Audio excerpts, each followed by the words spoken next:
Hello everyone, कैसे हैं आप लोग। आई होप सभी ठीक होंगे। एक बहुचर्चित केस है हमारे उत्तराखंड का, अंकिता हत्याकांड।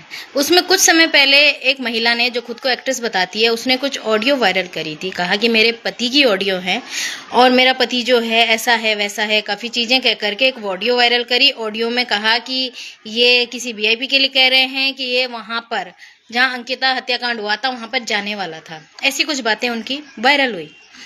वायरल होने के बाद जो है, अभी कल परसों शायद 2-3 दिन पहले, जिसकी वो ऑडियो थी उसके पति की, यानी कि सुरेश राठौर को गिरफ्तार कर लिया पुलिस ने।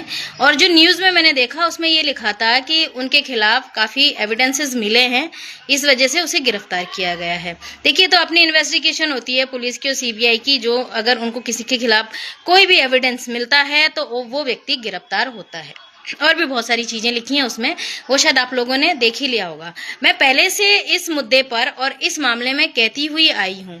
जब उर्मिला सनावर और सुरेश राठौर ये जानते थे कि वहाँ कोई वीआईपी जाने वाला था या अंकिता हत्याकांड में कोई वीआईपी शामिल था, तो जब यह हत्याकांड हुआ, इतना पूरे के पूरे देश भर में ही समझ लीजिए, पूरे उत्तराखंड में कितना आक्रोश हो गया था। और न्याय दिलाने के लिए हर एक व्यक्ति जब रोड पे उतरा था, तब ये दोनों कहाँ सो रहे थे? तब इन लोगों ने क्यों नहीं जाके बताया कि कोई वीआईपी है? जब इन दोनों की आपस में बात बिगड़ी तो एक ऑडियो इन्होंने बना करके वायरल करा और किसी का नाम बता दिया कि ये वो व्यक्ति है। इतनी देर कैसे लग गई?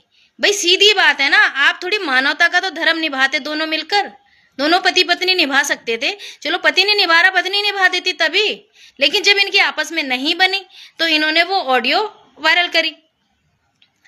इतने सालों में इतनी मानवता नहीं आई इन दोनों के अंदर कि भाई कितना शोर शराबा हो रहा है। उस केस में जजमेंट तक आ गया, दोषियों को सजा तक हो गई, फिर ये किसी का नाम लेकर के आ गए।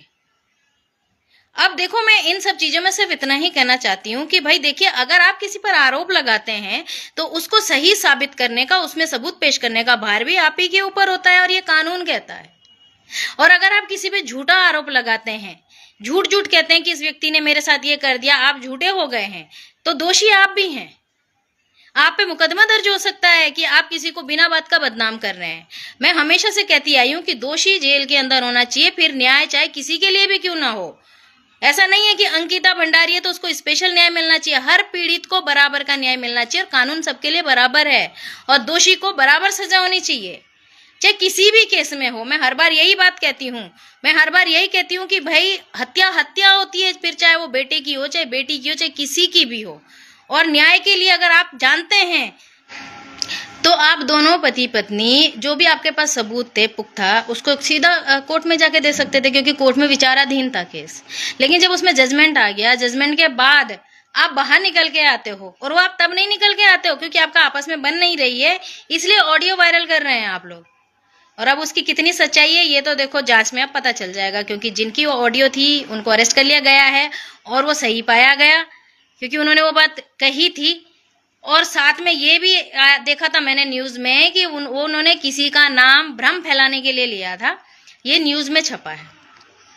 तो ठीक है, अच्छी बात है, सच्चाई सामने आनी चाहिए। अगर कोई किसी का नाम बेवजह घसीट रहा है तो उसको सजा मिलनी चाहिए, और अगर कोई सच में दोषी है तो वो जेल के अंदर होना चाहिए। ये ड्रामेबाजी करने से कुछ नहीं होता कि सबूत को आप कोर्ट में देने की बजाय आप हल्ला मचा रहे हैं। आप सामने वाले को ये मौका दे रहे हैं कि जा जी, तू अपने खिलाफ जो तेरे खिलाफ सबूत है उसे मिटा। अरे भाई, ऐसी चीजें तो कॉन्फिडेंशियल होती है। पहले सबूत को अपने पास सुरक्षित रखें, उसके बाद संबंधित विभाग में सुरक्षित रख दें, उसके बाद जाकर के आप बात करें। और ऐसा कौन होता है जो सबूत चिल्ला चिल्ला के कहता है जी मेरे पास ये सबूत है, मेरे पास वो सबूत है? भाई खैर, ये तो एक लंबी बातें हो जाएगी अगर मैं इस बारे में कोई बात करूंगी तो। बाकी आज के लिए मेरा सिर्फ इतना ही है। मैं सबसे सिर्फ यही कहना चाहती हूँ कि अगर आप न्याय चाहते हैं और आपके पास किसी के खिलाफ कोई सबूत है तो उसका हल्ला मचाने से अच्छा है कि आप उस सबूत को पहले सुरक्षित रखें। सुरक्षित रखने के बाद संबंधित विभाग यानी पुलिस, कोर्ट, जहां भी आपको देना है वहां पर दें। उसके बाद अपनी बात रखें जैसे भी रखना है, क्योंकि पता है आप लोगों को भी कि सोशल मीडिया आजकल सबसे अच्छा जरिया है लोगों तक अपनी बात पहुंचाने का। आप रख सकते हैं, स्वतंत्र हैं, लेकिन कुछ चीजें कॉन्फिडेंशियल होती है। अगर आप उसको कॉन्फिडेंशियल बना के रखेंगे तो शायद ज्यादा अच्छा रहेगा।